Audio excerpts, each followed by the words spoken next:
Avant de commencer, n'oubliez pas de vous abonner sur la chaîne L'Homme qui attire et surtout d'activer la cloche de notification pour les prochaines publications. Merci. Relation entre homme et homme. Dieu a fait un homme pour une femme. Et tout ça parce que il y a eu un problème, il y a eu un court-circuit dans le fonctionnement de ton corps. C'est pour ça que Jésus-Christ est mort à la croix. Quand on dit que Jésus-Christ est venu mourir pour les péchés de l'humanité, c'était pour toute abomination que les hommes commettent, c'était pour tout mal que les hommes commettent, c'était pour tous les crimes que les hommes font. C'est pour ça qu'il est venu mourir. Et tu ne peux pas être un homme dans cet état-là. Tu crois qu'il n'y a plus d'espoir pour toi? Non, il y a l'espoir.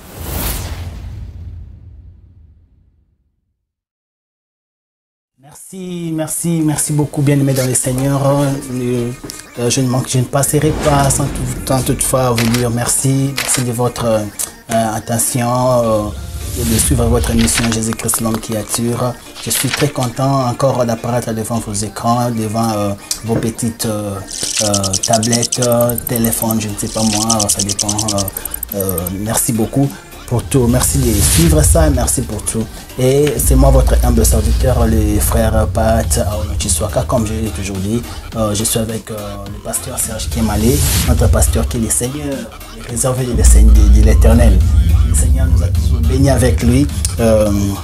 Aujourd'hui on va parler sur un sujet, la fois dernière on veut parler sur la vie de l'église, ainsi de suite. Mais là, on va parler sur un sujet qui est un peu du genre tabou actuellement dans l'église, tabou actuellement dans la société. Si tu parles de ça, c'est comme si toi, tu commences à juger les gens et ils vont te dire ici, on ne juge pas et puis ça va créer des problèmes, ainsi de suite. Mais Dieu, notre Dieu, n'est pas un Dieu démocrate.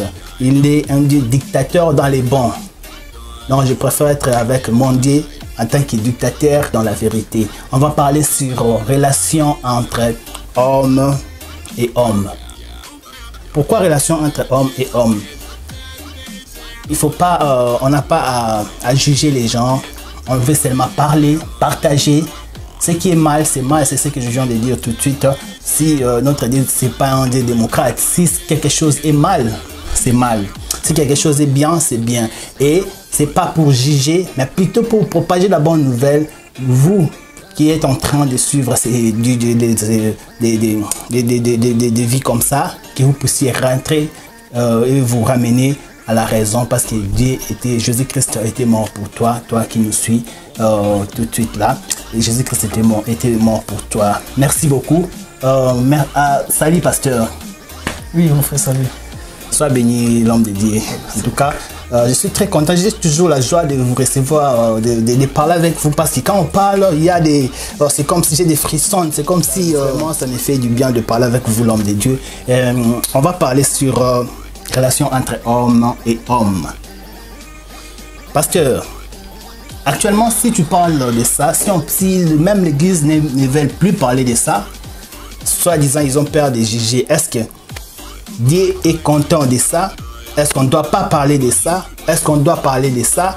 Ou alors on doit avoir peur de ne pas parler de ça, sinon ça va toucher des grandes personnalités, des gens qui pratiquent, qui sont dans des histoires là. Quelle est la pensée de Dieu sur cette relation homme et homme? Déjà, c'est que je salue tous les gens qui nous regardent à la maison, les gens qui nous regardent partout, ils pourront se trouver. Que le Seigneur vraiment vous comble davantage de grâce, que le Seigneur continue de vous enrichir. Amen. Et de ses merveilles, de ses bontés. Amen. Et que, comme tu disais, que Dieu, ce n'est pas un Dieu qui fait la démocratie. Dieu, c'est le Dieu qui donne sa parole comme des commandements. Et même si on veut parler de dictature, c'est même Dieu qui est celui qui dicte les actions dans l'univers. Et Dieu, quand il dicte les actions, c'est pour qu'il y ait la vie. C'est pour que les hommes soient épanouis. C'est pour que la nature soit épanouie. C'est pour que l'humanité soit épanouie. C'est pour ça que le Seigneur, c'est celui qui dicte. Il dicte les actions afin que donc l'univers soit maintenu en vie. Donc ce n'est pas une mauvaise dictature. C'est quelque chose qui est bien. comme tu posais la question, est-ce que la volonté de Dieu dans le fait que les hommes pratiquent et des, ce qu'on appelle des relations entre hommes et hommes, pour être un peu plus clair, des relations homosexuelles. La meilleure façon de comprendre ça, c'est de rentrer à l'origine. Au départ, quand Dieu crée l'humanité, quand Dieu crée toutes choses, Amen. Pour ceux-là qui croient que c'est Dieu qui est le créateur, Amen. Parce qu'il y a des personnes même que selon eux, la création que nous voyons là, ce n'est pas l'œuvre de Dieu, que c'est l'œuvre du hasard. Vraiment. Donc les choses se sont passées par hasard jusqu'à ce que la vie a été possible sur terre. Mais nous qui croyons en Dieu, nous qui savons que il y a eu quelqu'un qui est à l'origine du commencement de toutes choses. Nous pouvons dire donc que pour comprendre ce qui se passe dans le comportement des hommes aujourd'hui, il faut rentrer à l'origine. Amen. Parce qu'au départ, quand Dieu créait l'humanité, quand Dieu a créé l'homme, c'était pour un but précis. Amen. De même, quand Dieu a créé l'homme et la femme, c'était encore pour un but précis. Amen. Le plan de Dieu de la création, à la création, c'était en fait que l'homme devait vivre avec une femme à ses côtés dans le but d'accomplir la mission, celle de procréer. Amen. C'est pour ça dans le livre de la Genèse, le Seigneur parle de soyez féconds. La fécondité, c'était le fait que l'homme et la femme devaient se mettre ensemble pour perpétuer la race humaine sur la terre. Ça, c'était la première raison. La deuxième raison, c'était que l'homme devait dominer sur tout ce que Dieu avait créé. Quand on parle de la domination, c'est que l'homme devait régner sur la terre. Amen. Comme Dieu règne dans les cieux. Amen. C'est le but pour lequel il y a eu création. Maintenant, comment est-ce que Dieu qui a créé et qui a fixé le cap, qui a fixé les règles pour que la vie soit possible et que l'homme lui-même soit épanoui sur la terre, comment est-ce qu'il peut donc être content de voir l'homme qu'il a créé pour être avec la femme en train donc de se mettre avec l'autre, son semblable homme? Ça veut dire qu'il ne peut pas être content. C'est pour ça que le Seigneur permet donc que l'évangile soit prêché aux hommes. Amen. Que l'évangile soit annoncé. Afin que les hommes qui se sont livrés ou qui se livrent à ces pratiques-là, qu'ils prennent conscience de la voie qu'ils ont prise et qu'ils s'arrêtent et changent de voie. Amen. Ou bien qu'ils changent de vie. Parce que c'est une pratique qui est mauvaise. C'est une pratique qui n'est pas bonne. Qui est contre nature. C'est une pratique contre nature. C'est pour ça que le Seigneur interpelle les hommes de prendre conscience avant qu'il ne se fasse tard. C'est de ça qu'il est question. Prends conscience avant qu'il le fasse tard. Le pasteur vient de dire, en disant prenons conscience. L'homme de Dieu, toi tu penses qu'il y a des gens qui pratiquent de tels actes, ils ne sont pas conscients de ce qu'ils sont en train de faire, ou bien peut-être ils ne croient pas seulement à la parole de Dieu, et bon, ils se disent, bon, ma vie c'est ma vie ça m'appartient, bon, je vais mener ma vie comme moi je vais. Qu'est-ce que vous dites de ça? Qu'est-ce que vous pensez? Est-ce que c'est un péché, ou bien c'est seulement, bon, c'est la démocratie, tout le monde peut vous vivre comme il veut, leur vie leur appartient? Qu'est-ce que vous pensez? Est-ce que leur vie là qu'ils sont en train de mener ça comme ça leur appartient, ou bien c'est la vie de notre Seigneur, la vie de Dieu, disons? Effectivement, lorsque tu parles de la prise de conscience, c'est parce que s'il faut regarder cette affaire en détail, s'il faut aller poser les questions aux concernés, ceux qui se livrent à de tels actes, qu'est-ce qui vous a poussé à le faire? Tu vas te rendre compte finalement qu'il y aura tellement de raisons. Les raisons sont multiples. Amen. Chacun aura une raison certainement différente de l'autre. Maintenant, la question à poser, c'est que ce n'est pas la raison qui pousse l'homme à faire la chose qui fait problème. C'est l'acte en lui-même qui fait problème. Quelles qu'en soient les raisons, l'acte, elle est mauvaise. L'acte n'est pas bonne. C'est comme tu vas demander à un voleur, qu'est-ce qui t'a poussé à voler? L'autre va dire, j'ai volé parce que j'avais faim. L'autre va te répondre, j'ai volé parce que j'avais manque de cette chose-là. L'autre va te répondre que j'ai volé parce que j'avais besoin d'argent. Chacun va te donner une raison. Mais au final, l'acte final de voler n'est pas bien. Quelles qu'en soient les raisons qu'on peut donner. C'est pour ça donc que l'homme doit donc prendre conscience et comprendre qu'il a été créé, c'était pour servir son Créateur. C'était pour servir Dieu. Amen. pour servir Dieu dans quel sens? Dans le sens où l'homme après la chute, parce que quand Dieu crée l'homme, il met l'homme sur une voie. Amen. L'homme devait marcher sur une voie allant vers la droite. Amen. L'humanité après la chute s'est retrouvée à quitter sur cette voie de Dieu là pour se retrouver sur une autre voie contraire allant plutôt vers la gauche. Et la gauche, c'est une voie qui devait mener l'homme à une destination finale, avec une destination qui devait faire sa perte. Amen. Or, l'homme sur le chemin droit devait aller comme ça là, sur ce chemin-là, jusqu'à arriver à la destination finale que Dieu avait prévue, qui devait être le paradis. La vie éternelle. La vie éternelle. Maintenant, ceux qui se livrent à ces pratiques-là, ils ont simplement à comprendre que il ne se fait pas tard. Parce que lorsqu'on parle, lorsqu'on annonce, lorsqu'on ne fait qu'annoncer ces messages, cette parole, c'est pour donc leur faire comprendre que avec le Seigneur, aussi à longtemps qu'il y a la vie, il y a espoir. Et Dieu peut donc déjà donc leur recevoir, leur transformer et les amener même à oublier cette vie-là pour avoir une vie nouvelle, pour expérimenter quelque chose de nouveau. Parce que Dieu a fait un homme pour une femme. Je prends un exemple comme ça, banal, que voilà un peu quelqu'un qui vient au monde. Comment on peut comprendre que quelqu'un vient au monde et que son entrée dans ce monde a été par le concours d'un bien, je vais dire ça comment, d'un homme et d'une femme. C'est pas le concours, c'est pas le billet d'un homme et d'une femme, que tu viens au monde. Toi qui es venu au monde, tu as vécu, tu as existé. Amen. Par le canal de deux personnes de sexe opposé. Tu grandis. Lorsque tu atteins l'âge où toi-même tu dois permettre que la vie continue son processus, tu décides que ça va s'arrêter à toi. En disant que non, tu as des penchants, tu as des tendances à aller coucher, à aller avoir des relations plutôt avec les hommes. Tu juges que non, vraiment tu as des penchants, que tu crois que tu es plutôt vraiment... je me sens pas attiré par les filles. Attiré par les femmes. Et tout ça parce que il y a eu un problème, il y a eu un court-circuit dans le fonctionnement de ton corps, dans le fonctionnement de ton organisme. C'est le court-circuit là qui t'amène à avoir ces penchants. Et ça, on peut donc dire que l'homme devient, à cause de ce que l'homme est devenu animal. L'homme est devenu pécheur. L'homme a perdu la lumière. L'homme a perdu. L'homme s'est perdu. Et c'est la perdition qui permet donc que l'homme se retrouve sur cette voie-là. L'homme se retrouve à marcher de cette façon.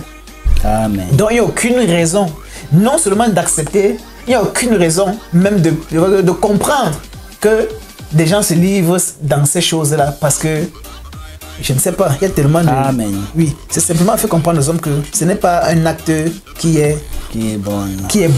Oui, en tout cas, ce sont des actes qui est vraiment condamnables dans la Bible parce que notre vie, ça ne nous appartient pas. C'est premièrement Dieu qui a permis à ce que nous puissions être à vie, nous puissions être comptés parmi les gens, non seulement les humains, mais parmi les gens tout court, parmi les gens dans ce monde. Et on ne peut pas mener notre vie comme ça nous plaît, parce que notre vie là, ça ne nous appartient pas. Beaucoup qui sont dans les hôpitaux et qui sont dans des conditions précaires, c'est pas que toi tu es là, tu es plus que eux, mais plutôt Dieu t'a fait grâce, c'est encore les temps. C'est seulement l'évangile. On n'est pas en train de parler pour nous, c'est qu'on est en train de penser, mais on parle relativement à la Bible.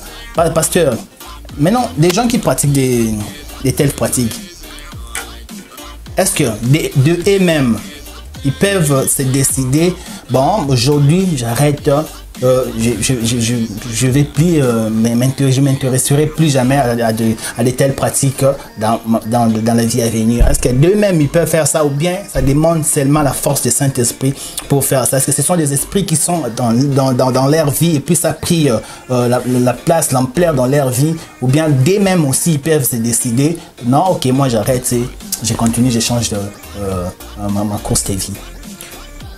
Et ça, c'est une question très importante parce que le fait de se retrouver dedans, ça a été parce que quelque chose s'est d'abord passé en soi. Et lorsque tu as ressenti la chose se manifester dans ton cœur, tu t'es décidé de prendre cette voie. Amen. Même si tu n'as pas eu le pouvoir de résister, mais il y a quand même une décision que tu as poussée, que tu as pris pour te retrouver dans cette voie. Amen. La même manière que tu as décidé et que tu t'es retrouvé dedans, certainement peut-être parce que tu n'avais pas les moyens et les armes nécessaires pour résister et te maintenir dans ta nature normale.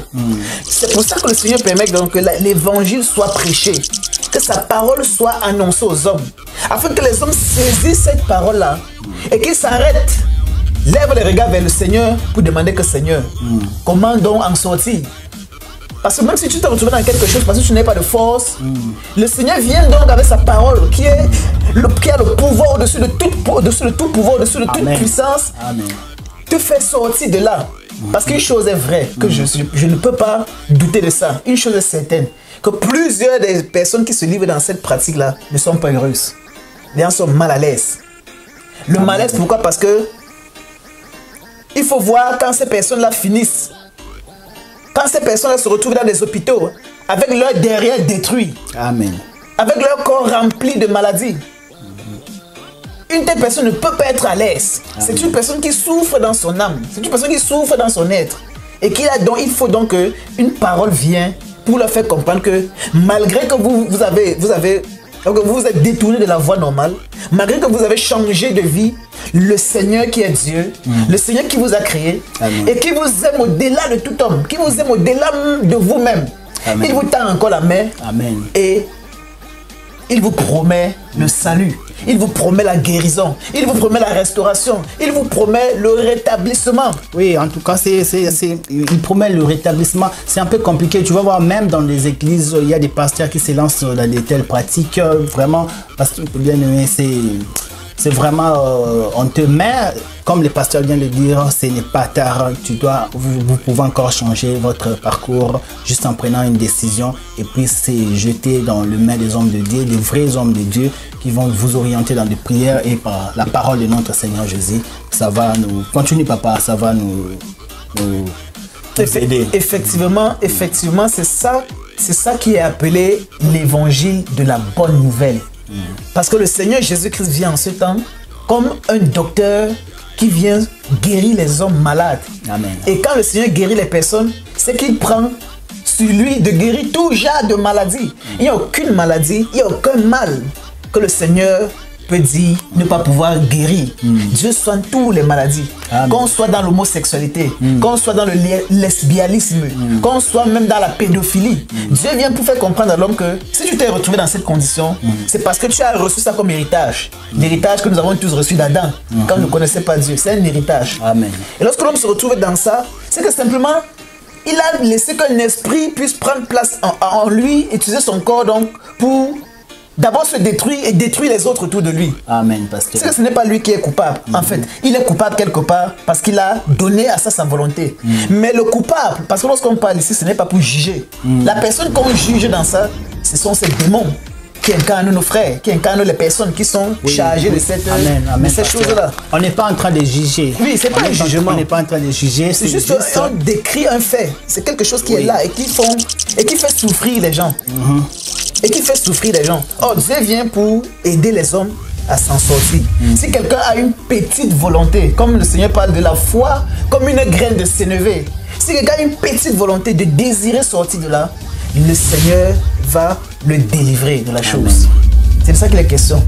Ce n'est pas pour condamner les gens. Pas tu peux pas condamner quelqu'un qui est déjà dans une position de chaîne, qui est déjà dans une position en train de souffrir. Amen. Tu ne peux pas le condamner. Il a besoin d'être plutôt sauvé. Il a besoin d'être plutôt délivré. Amen. Et la délivrance, c'est sauf et seulement, sauf si cette personne lève les regards. Amen. Et désire le soutien de Jésus-Christ.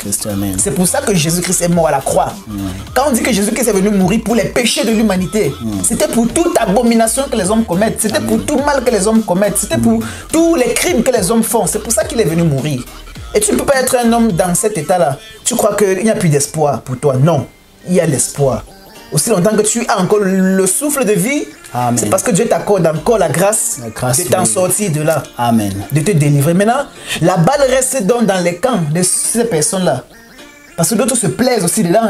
D'autres qui se plaisent parce qu'ils utilisent ça pour détruire les autres. D'autres utilisent ces pratiques-là pour avoir du pouvoir, pour vider les autres de leur substance. Leur substance spirituelle même. Et avoir du pouvoir pour régner dans la société. Il y a des gens qui sont retrouvés là-bas même innocents. Oui.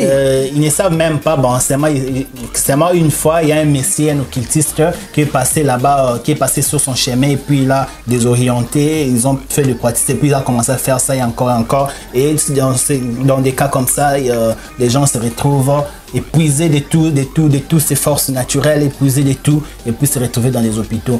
faites très attention à ce que le pasteur est en train de dire. Donc, vous pouvez bien sortir de là, seulement ne fût-ce qu'en paix de volonté, comme le pasteur vient de le dire. Merci beaucoup, pasteur. Continue, papa. Et c'est donc ça, puisque la société aujourd'hui décide de marcher contre le Seigneur. La société décide de marcher aujourd'hui là en allant plutôt contre les voies de Dieu.